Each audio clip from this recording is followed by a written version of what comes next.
gente tem falado sobre as revelações de Jesus no Evangelho de João, e a de hoje também não é menos interessante do que as que a gente vem conversando nas semanas anteriores. A gente vai conversar um pouco sobre o texto de João, capítulo 11. Então, a gente segue na nossa série, Eu Sou Jesus por Si Mesmo. Todos nós, todos vocês que estão me assistindo nesse momento, nós que aqui estamos, enfrentamos ou passamos por alguns momentos na vida que são momentos decisivos. Eles podem ser momentos positivos ou podem ser também momentos negativos, mas é fato que todos nós temos momentos que são momentos-chave na nossa existência. Todos nós temos situações na vida que nós conseguimos compreender que a vida era uma antes desse momento e se torna depois a partir daquilo que aconteceu. No sentido positivo, para que você possa entender do que eu estou falando, a gente consegue destacar, por exemplo, a data do início do teu namoro. Eu espero que isso seja, de fato, positivo. O dia que você se casou, por exemplo, o que eu também espero que seja um momento que você classifique como sendo positivo também. O dia do nascimento do teu filho, o dia do nascimento da tua filha. Não só no aspecto familiar também, você pode estar me assistindo e dizer assim, essa pregação não é para mim, porque não casei, não tenho filho, não consigo namorado, o que vier a mim de maneira nenhuma eu lançarei fora. Está naquela fase complicada da vida, mas eu vou transferir para uma outra área para que você possa compreender. O dia da tua formatura, por exemplo, o dia que você decidiu abandonar uma carreira formal para empreender alguma coisa, para se dedicar a algo que você queria começar na sua vida, todos esses são exemplos de pontos decisivos e marcantes na vida de uma pessoa. Mas há também momentos decisivos e pontos de mudança na vida que são consequências de situações negativas. Uma doença na família, por exemplo, o divórcio dos pais, uma situação de desemprego, ou quando você perdeu algum familiar, algum amigo, algum ente querido, são momentos que dividem a nossa existência em antes e depois desse acontecimento. A vida era de um modo, a tragédia chegou e, de repente, as coisas mudaram. No sentido positivo, a vida era de um modo, aconteceu algo extremamente positivo na minha vida e, a partir de então, ela se tornou uma outra vida, ela foi totalmente transformada. O texto que nós abordaremos hoje, ele se desenvolve em um desses momentos na vida de uma família. Era um momento decisivo na vida de uma família. E analisando todo o Evangelho de João, a gente percebe que é um momento decisivo também na vida do próprio Jesus. Eu convido você a abrir a sua Bíblia comigo no livro de João, capítulo 11. A gente vai ler do verso 17 até o 27 e a gente vai compreender um pouco sobre como essa revelação de Jesus, nesse contexto, tem muito a nos ensinar ainda hoje. João, capítulo 11, a gente vai ler do verso 17 ao verso 27.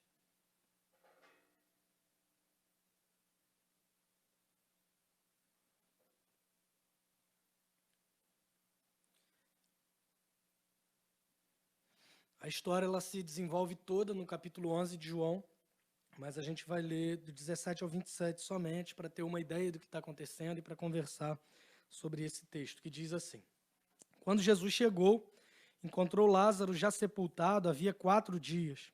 Ora, Betânia ficava a mais ou menos 3 quilômetros de Jerusalém. Muitos dos judeus vieram visitar Marta e Maria, a fim de consolá-las por causa do irmão. Marta, quando soube que Jesus estava chegando, foi encontrar-se com ele. Maria, porém, ficou sentada em casa. Então Marta disse a Jesus: Se o Senhor estivesse aqui, o meu irmão não teria morrido. Mas também sei que, mesmo agora, tudo que o Senhor pedir a Deus, ele concederá. Jesus disse a ela: O seu irmão há de ressurgir. Ao que Marta respondeu: Eu sei que ele há de ressurgir na ressurreição, no último dia. Então Jesus declarou: Eu sou a ressurreição e a vida. Quem crê em mim, ainda que morra, viverá. E todo o que vive e crê em mim, não morrerá eternamente. Você crê nisto? Marta respondeu: Sim, Senhor. Eu creio que o Senhor é o Cristo, o Filho de Deus que devia vir ao mundo. Vamos orar? Deus, obrigado pela tua palavra e obrigado porque pode ser que alguns de nós estejamos enfrentando momentos chaves, decisivos na nossa vida, pontos de decisão, de mudança na vida. e a gente percebe em um desses momentos a revelação de Jesus. Do mesmo modo que foi importante para essa família, o quanto eles aprenderam com isso, que seja importante para nós também, e que o Teu Espírito Santo aplique a Tua palavra nos nossos corações. É a nossa oração no nome de Jesus. Amém. Você que não está familiarizado com essa série, nós estamos falando sobre as revelações de Jesus. Por algumas vezes no Evangelho de João, ele se apresenta com essa declaração dizendo eu sou. A gente já falou sobre ele de se dizer eu sou a luz do mundo, eu sou o pão vivo que desceu do céu, eu sou, enfim. Hoje a gente está chegando nesse texto, quando ele diz eu sou a ressurreição e a vida. Para você que não está familiarizado com esse texto específico, eu te sugiro ler depois todo o Evangelho de João, mas eu vou te situar sobre o que está acontecendo aqui. Bom, Jesus é um amigo pessoal e íntimo dessa família que é apresentada. Essa família é composta por um homem chamado Lázaro e por duas irmãs que se chamavam Marta e Maria. Em toda a narrativa bíblica, fica muito claro que Jesus amava essa família. É a primeira vez que aparecem mencionados no Evangelho de João, mas se você ler os outros evangelhos, Mateus, Marcos e Lucas, você vai perceber alguns episódios anteriores desse relacionamento que denotavam uma espécie de proximidade entre eles, entre essa família composta por Lázaro, Maria e Marta, e entre o próprio Jesus. Para você que conhece um pouco mais sobre a narrativa dos evangelhos, essa Maria, por exemplo, é a mesma que unge os pés de Jesus com perfume e enxuga os cabelos.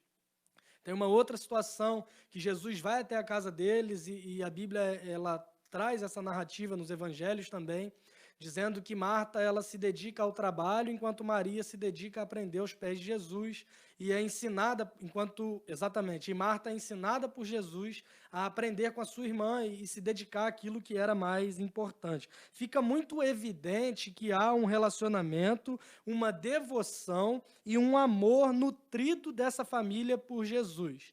E o texto bíblico deixa claro também que isso era algo totalmente correspondido.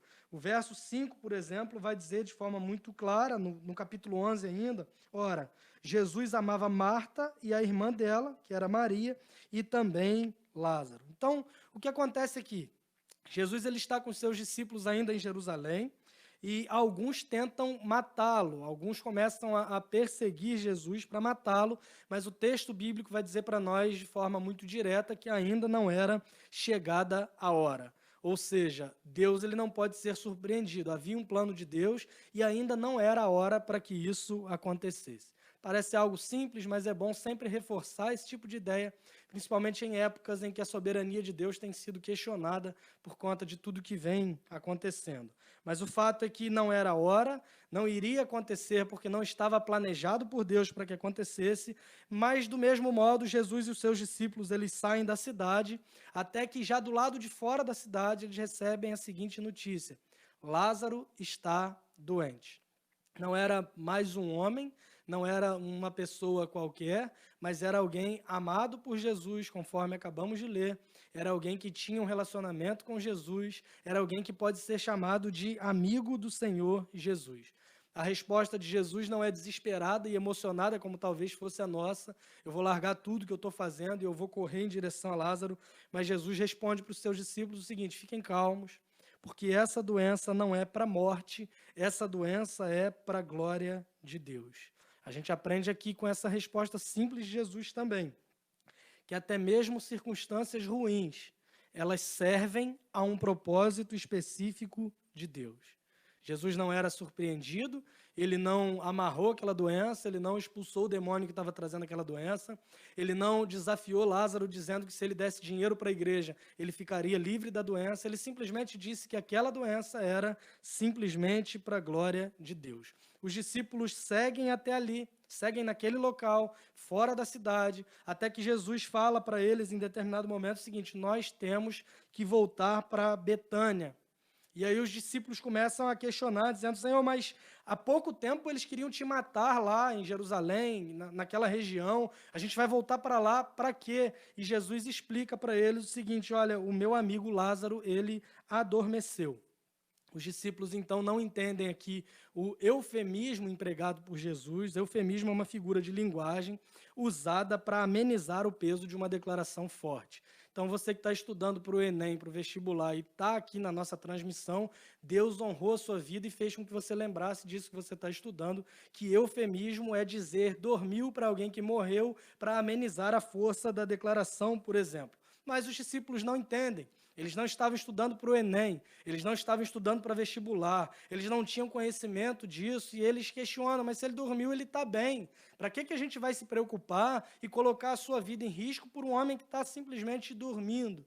E Jesus diz para eles de modo muito claro, de modo muito direto, falou, não, Lázaro morreu, Lázaro faleceu, e além disso, eu estou muito feliz com isso. E eu estou feliz com isso por causa de vocês, discípulos, porque vocês vão ver o que Deus vai fazer e vocês vão crer ainda mais por meio disso.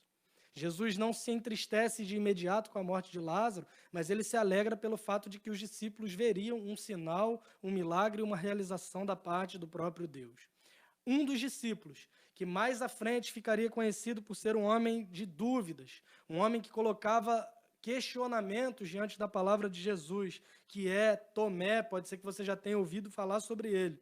Ele já se mostrava assim, e naquele momento, de forma irônica, ele diz assim, então vamos, todos nós, vamos morrer junto com o Mestre. E aí nós chegamos ao texto que nós lemos, que começa dizendo, quando Jesus chegou, ou seja, depois de tudo que aconteceu, eles foram para Betânia, e quando Jesus chegou, começam os acontecimentos que foram narrados por meio da leitura. Há um problema muito central nesse texto que nós lemos. Há um ponto decisivo para uma família. E o ponto decisivo, o momento central, o momento chave na história dessa família está relacionado com a morte. O problema central do texto é que Lázaro havia morrido. Obviamente, esse problema trazia consigo muitos outros problemas. Por exemplo, além da falta de um familiar, além do luto, do sofrimento, da dor, da perda e uma série de coisas, eles deveriam lidar agora com questões sociais, com questões financeiras, com questões de sustento da família. Se você conhece um pouquinho do que acontecia nessa época, na narrativa bíblica, você vai perceber que agora essa família é composta de duas mulheres que não eram tão bem valorizadas naquela época, não tinham oportunidades para trazer sustento para casa. Então, junto com o problema da morte, vinham alguns outros problemas como consequência. Mas o problema central nesse texto é a morte. Um homem tinha morrido, Lázaro estava morto. E todos nós, sem exceção, aprendemos demais com esse texto, porque esse problema da morte é um problema comum a todo e qualquer ser humano. Todos nós, crentes ou não, membros da CBM ou não, batistas ou não, todos nós estamos suscetíveis a termos doenças e, como consequência disso, a termos também a morte. Não é algo que nós nos sentimos confortáveis de falar sobre, mas é um fato que a morte ela é uma realidade presente na vida de todo e qualquer ser vivo. Por que é desconfortável? Em parte porque a morte ela é um mistério. Independente do seu credo religioso, independente se você tem uma religião ou não, independente dos seus pensamentos sobre como se dá a salvação, dos seus pensamentos, de como acontecem inúmeras coisas, é fato que a morte é um mistério, e desde o início da história da humanidade sempre aconteceram muitas indagações sobre o que acontece após a morte, por exemplo. Há uma outra vida? Não há uma outra vida? Como que é essa outra vida? Mesmo nós que somos cristãos ainda nos dividimos em pensar que alguns dizem que nós morremos e já estamos diante de Deus, outros dizem que ficamos adormecidos por um bom tempo, outros dizem que a gente vai para um lugar intermediário. Há sempre indagações porque a morte, em última instância, ela é um mistério. Além de um mistério, a morte ela é uma coisa incrivelmente assustadora. Assustadora porque nós não podemos fugir dela. Não importa o quanto você seja bonito, saudável, inteligente, bem-sucedido, não importa, a cada minuto que passa, a morte ela está se aproximando. Eu não sei se isso te conforta, mas você tem nesse momento 21 minutos de vida a menos do que você tinha quando nós começamos essa nossa transmissão. Não saia da transmissão por conta disso, por favor. Primeiro, porque não vai adiantar. E segundo, porque eu profetizo 5 minutos a menos de vida para quem sair da transmissão com medo. É fato que a morte está chegando e a palavra que eu tenho para você hoje de manhã é que todos nós morreremos, obviamente, caso Jesus não volte antes e ainda estejamos vivos, mas a regra geral é a seguinte: todos nós morreremos.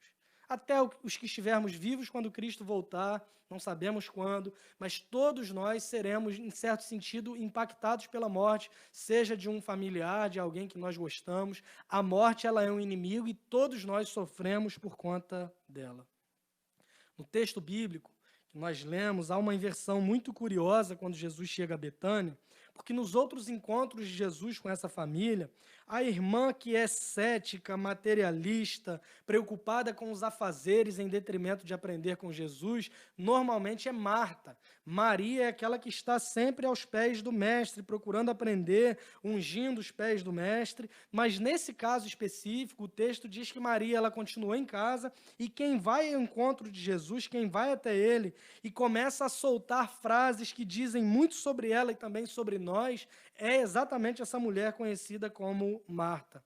Naquele momento, ela era incapaz de compreender a vida e a ressurreição. Assim como nós também somos incapazes de compreender o que é a vida, o mistério da morte, a ressurreição, a menos que Cristo Jesus se revele a nós, do mesmo modo que Jesus se revela para Marta naquele exato instante. Essa incapacidade dela revela muito também sobre a nossa incapacidade e a nossa incompreensão. E no diálogo de Marta com Jesus, a gente começa a perceber alguns pontos importantes. A primeira coisa que ela faz, por exemplo, é trazer à tona o passado. Ela chega para Jesus e diz para ele o seguinte: se o Senhor estivesse aqui, meu irmão não teria morrido. Essa frase é travestida de confiança. É como se ela dissesse: eu confio que o Senhor é capaz de todas as coisas. Eu confio que o Senhor seria capaz de curar o meu irmão e capaz de todas as coisas. Mas, na verdade, está revelando o seguinte: eu estou trazendo culpa ao Senhor porque o Senhor não estava presente. A culpa é tua. O problema é teu. Caso o Senhor estivesse presente, o meu irmão não teria morrido. Ou seja, se o Senhor não estava presente, se o meu irmão morreu, eu estou transferindo a responsabilidade para você e eu estou dizendo que a culpa é totalmente tua. Pode ser que ela estivesse certa na afirmação de que se Jesus estivesse lá, Lázaro não teria morrido? Sim, é muito fácil nós lermos essa história hoje, sabendo já do final, e condenarmos a atitude dessa mulher. Mas quem estava ali presente não tinha a visão completa que nós temos hoje sobre o que aconteceria naquele exato momento. Pode ser que ela tivesse certa razão naquilo que ela estava dizendo, mas a sua fala não era totalmente completa. Deixa eu tentar aplicar mais ou menos o que eu estou querendo dizer para você, é que alguns de vocês que me ouvem podem ter no passado, um verdadeiro obstáculo sobre a verdade de quem Deus é e sobre a revelação de quem Jesus é. E não sabem lidar com isso. Se perguntam o tempo todo sobre essas situações e chegam a questionar Deus dizendo: onde que o Senhor estava? Por que o Senhor permitiu que isso acontecesse? Naquele momento, algo que tinha acontecido em um passado recente, que era a morte de Lázaro, trazia um obstáculo sobre a compreensão de quem Jesus era para Marta. Ela está transferindo para Jesus culpa, responsabilidade por um problema que tinha acontecido na sua família, por um ponto de decisão negativo que tinha chegado na sua casa. E pode ser que para você também, alguma situação do passado, talvez não tão recente, mas um passado distante, trazem também na sua vida um obstáculo para que você tenha um relacionamento de compreender quem de fato é Jesus e como Deus se revela a nós por meio da pessoa do seu Filho. Lembram dos pontos de decisão que eu falei no início, de momentos que todos nós temos, momentos marcantes, às vezes negativos na vida? É possível que houvesse esse tipo de questionamento e é provável que ainda haja em você algum questionamento que te paralise em certo sentido e que traga um obstáculo na sua relação com o próprio Deus, com Jesus Cristo. Para muitos, algo que aconteceu lá no seu passado te definiu, conferiu para você identidade e você não consegue, de modo algum, lidar com a ideia de um Deus que é amoroso e permitiu que isso acontecesse na sua vida. Se no teu passado há algum tipo de trauma, de abuso, de negligência por parte de alguém que deveria te defender ou te ajudar, é provável que haja esse tipo de questionamento. E mais uma vez, quem conhece a Bíblia ou já leu esse texto, sabe como essa história termina, mas nesse momento Jesus não repreende Marta por isso, porque havia espaço simplesmente para lamento, para luto, para dor, para choro, para sofrimento, para tristeza, para angústia, para aflição.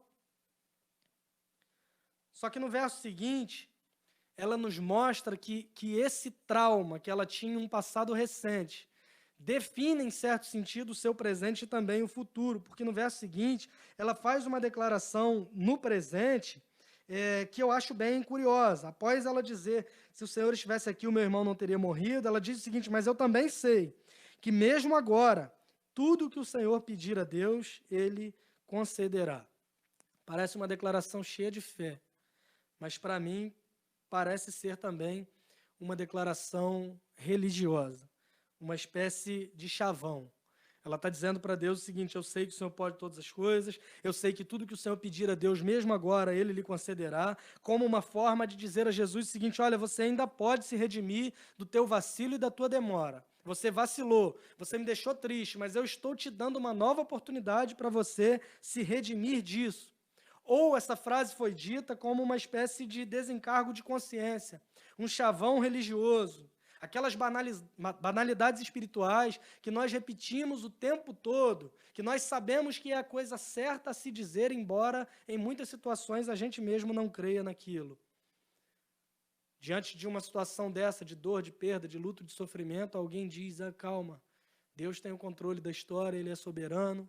E dizemos isso como um desencargo de consciência, como uma banalidade espiritual às vezes, porque quando acontece conosco a gente não crê, ou a gente não age em conformidade com aquilo que nós dizemos crer. E no caso de Marta nós percebemos exatamente isso. Ela falando o seguinte, eu sei que o Senhor pode, tudo que o Senhor pedir Deus vai conceder mesmo agora, numa espécie de dizer o seguinte, eu vou dizer o que eu acho que tem que ser dito, embora eu mesmo não creia nisso. E o que me leva a crer que essa afirmação para Marta era apenas um chavão, uma frase bonita, uma postagem interessante ou uma banalidade espiritual, chame como quiser, é olhar para a declaração dela sobre o passado, conferindo culpa a Jesus, e ainda mais olhando a sequência da conversa e as percepções que ela tem do futuro. Porque ela diz, eu creio que tudo que o Senhor pedir, Deus vai fazer. E Jesus responde para ela, Marta, o seu irmão vai ressuscitar. Se aquela declaração dela fosse fruto de fé, ela ia dizer, Senhor, eu creio e eu quero ver isso acontecendo agora. Mas ela responde dizendo o quê? Eu sei que ele vai ressuscitar lá na ressurreição, lá no último dia. Ela diz que se Jesus estivesse lá, ele não teria morrido. Ela diz que Jesus ainda pode pedir qualquer coisa e Deus vai fazer. E a resposta de Jesus é, eu sei que ele vai ressuscitar, seu irmão vai ressurgir. E Marta responde, então, eu sei, Senhor, isso eu sei, que ele vai ressuscitar lá na ressurreição, lá no último dia. Ela coloca, então, a esperança dela, o conforto que ela precisava experimentar naquele momento, em uma realidade futura muito distante. Se ela cresce de fato na afirmação de que Jesus pode todas as coisas, e tudo que ele pedisse o Pai lhe concederia, diante da resposta de Jesus que Lázaro ressuscitaria, ela iria crer que aquilo se desenrolaria naquele exato momento, mas ela coloca o seu conforto em uma realidade futura muito distante. Ela começa falando do seu passado, ela começa falando do seu trauma, conferindo culpa a Jesus sobre o que ela tinha experimentado. Ela mostra no presente a falta de profundidade e convicções, e agora, em relação ao futuro, ela projeta a esperança em algo muito distante da sua realidade naquele exato momento, até que Jesus se revela a ela de forma muito interessante, dizendo, eu sou a ressurreição e a vida. Quem crê em mim, ainda que morra, viverá. E todo o que vive e crê em mim não morrerá eternamente. Você crê nisso? Essa apresentação de Jesus, essa declaração de Jesus, falando sobre a sua própria identidade, remove qualquer ideia que tem pairado, infelizmente até sobre o meio evangélico hoje em dia, de que ele é apenas uma figura interessante, de que Jesus é simplesmente um mestre inteligente ou alguém que tem um bom discurso. Além disso, esse texto vai nos mostrar, e a forma como ele se revela, vai mostrar que ele chama para si a responsabilidade e ele diz para Marta o seguinte, eu sou a solução para o problema que você está enfrentando. Se você está sendo afligida por causa da morte, se a morte traz sentimentos de culpa em relação ao teu passado, se a morte traz dificuldades de crer em relação ao teu presente, se a morte traz um futuro sem esperança, um futuro, um conforto, um consolo distante demais, eu estou dizendo para você que eu tenho a solução diante da morte. O maior problema, o maior dilema, o maior ponto de decisão, de ansiedade, de medo do futuro, de traumas do passado, todas essas coisas são menores do que eu. O maior dos inimigos é a morte. E eu estou dizendo, eu sou a ressurreição e a vida. Eu tenho poder sobre a morte. Eu domino sobre todas as coisas. Eu tenho o controle sobre todas as coisas. Eu não sou surpreendido pelas circunstâncias. Eu não sou responsável pelos traumas do teu passado. Eu não sou alguém que traz simplesmente uma realidade distante, mas eu consigo oferecer o que você precisa nesse exato momento. Marta, eu quero que você entenda que a ressurreição e a vida não serão parte de um evento futuro distante, mas a ressurreição e a vida estão disponíveis diante de você hoje, porque ressurreição e vida não são realidades futuras ou conceitos, mas ressurreição e vida são uma pessoa, e essa pessoa sou eu, o próprio Jesus. Eu sou a ressurreição e a vida. Quem crê em mim, ainda que esteja morto, viverá.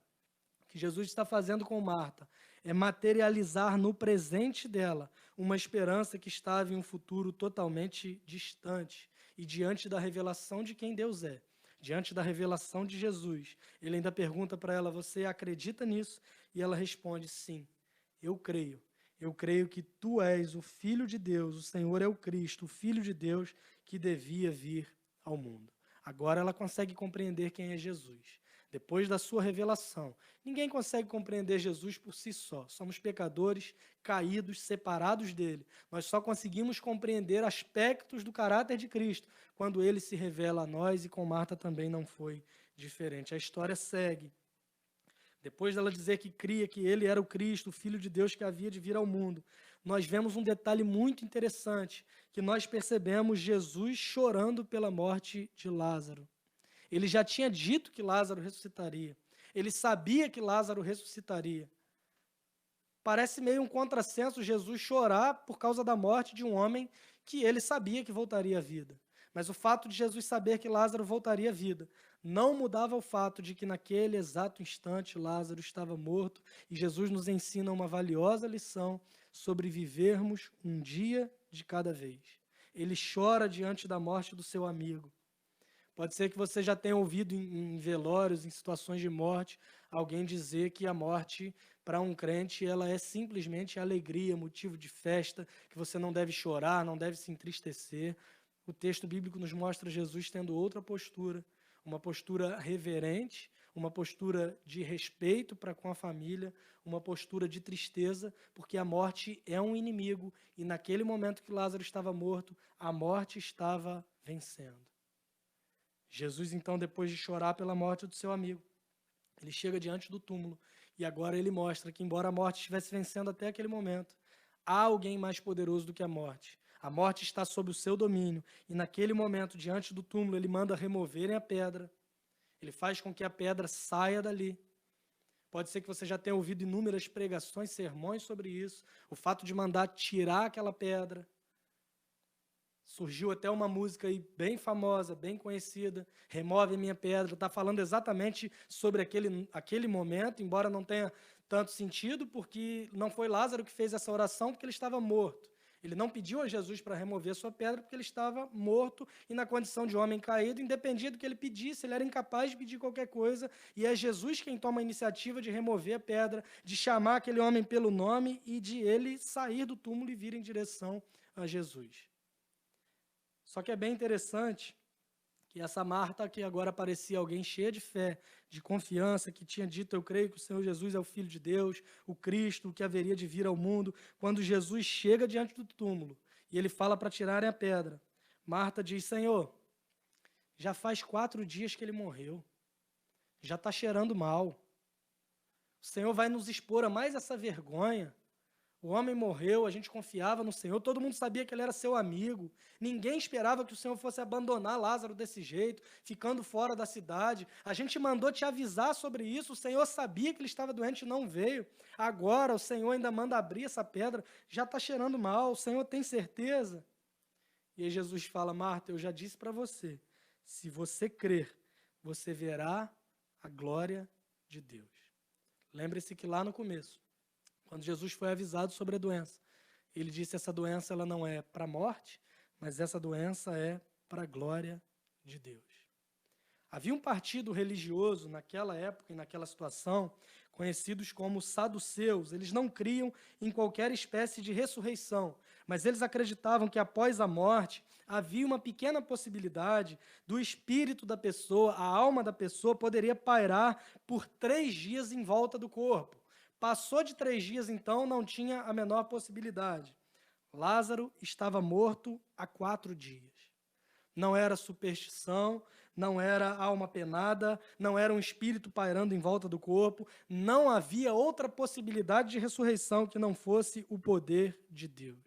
Jesus então chama Lázaro pelo nome, ele obedece, ele vem à vida e Deus é glorificado exatamente do modo como Jesus já tinha falado para os seus discípulos lá atrás.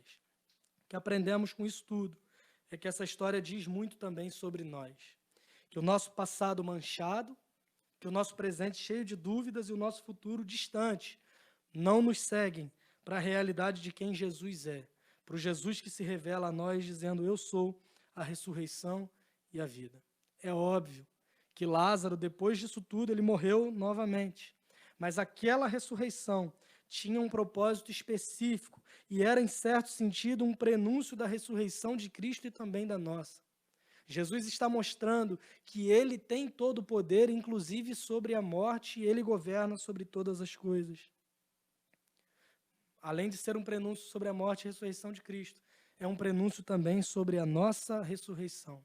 Paulo, escrevendo aos Colossenses, no capítulo 3, ele diz, portanto, se vocês foram ressuscitados com Cristo, busquem as coisas lá do alto, onde Cristo está sentado à direita de Deus.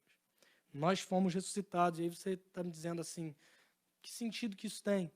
Eu nunca morri, mas nós fomos ressuscitados com Cristo e viveremos eternamente com Ele. Fomos ressuscitados com Cristo por causa do Evangelho.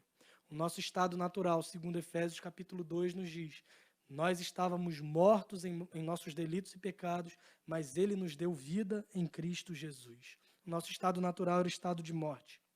Merecíamos, todos nós, sem exceção, Lázaro, Marta, Maria, eu, você que está me assistindo, Flávio, Pablo, que estão aqui, todos nós merecíamos a condenação eterna por causa do pecado, como castigo pelos nossos pecados, porque a criação de Deus, o homem, decidiu rebelar-se contra Deus e abraçar então o pecado. Estávamos irremediavelmente condenados, todos nós. Mas há um plano de Deus que não pode ser frustrado, que é a nossa salvação por meio de Jesus Cristo. Ele envia o seu Filho Jesus. Ele vive por nós sem pecado, cumprindo a exigência da lei de Deus. Ele morre por nós, satisfazendo a ira de Deus contra o nosso pecado. E ele ressuscita ao 3º dia, vencendo a morte, provando que o sacrifício foi aceito e que nós, que nos arrependemos dos nossos pecados e cremos nos méritos de Jesus, também somos aceitos por Deus pela graça por meio da fé, e isso não vem de vocês, é dom de Deus, não é por obras para que ninguém se glorie. Merecíamos a morte, e assim estávamos, mortos em delitos e pecados, mas fomos ressuscitados por aquele que é a ressurreição e a vida. A Ele seja a glória para todo sempre, e que o nome dele seja exaltado para todo sempre. O Rei que venceu a morte, que ressuscitou, o ressurreto Rei, ressuscitou também a mim quando me chamou pelo nome e quando me trouxe da morte para uma vida em abundância, uma vida eterna que só pode ser encontrada em Cristo Jesus. Vamos orar? Deus, obrigado pela tua palavra que nos revela quem Jesus é. Obrigado porque diante da revelação de quem Ele é, nós não ficamos indiferentes. Se compreendemos de fato o que o Senhor quis nos mostrar e nos ensinar, se compreendemos de fato quem o Senhor é, a única atitude digna é nos prostrarmos diante do Senhor em adoração, dizendo muito obrigado. Obrigado pelo teu sacrifício, pela tua morte, por aquilo que o Senhor fez por nós e por, acima de tudo, ter ressuscitado, nos provando que o Senhor é de fato a própria vida, que o Senhor é de fato a ressurreição, que o Senhor é aquele que governa sobre as circunstâncias mais obscuras da vida e mais estranhas, sobre os nossos maiores inimigos, todos eles, inclusive a morte, que é o maior deles, está debaixo dos seus pés, porque o Senhor ressuscitou, vencendo a morte. Conforme o apóstolo Paulo ensina aos Coríntios, falando sobre a realidade da ressurreição dos últimos dias, ele diz que nem todos dormiremos, mas todos seremos transformados no instante, no ressoar da última a trombeta soará e os mortos ressuscitarão em Cristo Jesus. E ele completa dizendo, é necessário que esse corpo mortal se revista de imortalidade, que esse corpo corruptível se revista de incorruptibilidade, e então, quando que é mortal, se revestir de mortalidade. O que é corruptível se revestir de incorruptibilidade. Então, se cumprirá a palavra que está escrita: tragada foi a morte pela vitória. Onde está a morte, a sua vitória? Onde está a morte, o teu aguilhão? O aguilhão da morte é o pecado e a força do pecado é a lei. Mas graças a Deus que nos dá a vitória por meio do nosso Senhor Jesus Cristo. Aquele que venceu a morte, aquele que ressuscitou e aquele que nos ressuscitou, nos chamando da morte dos nossos pecados para a vida eterna em Cristo Jesus. A Ele seja a glória, no nome dele nós oramos. Amém e amém.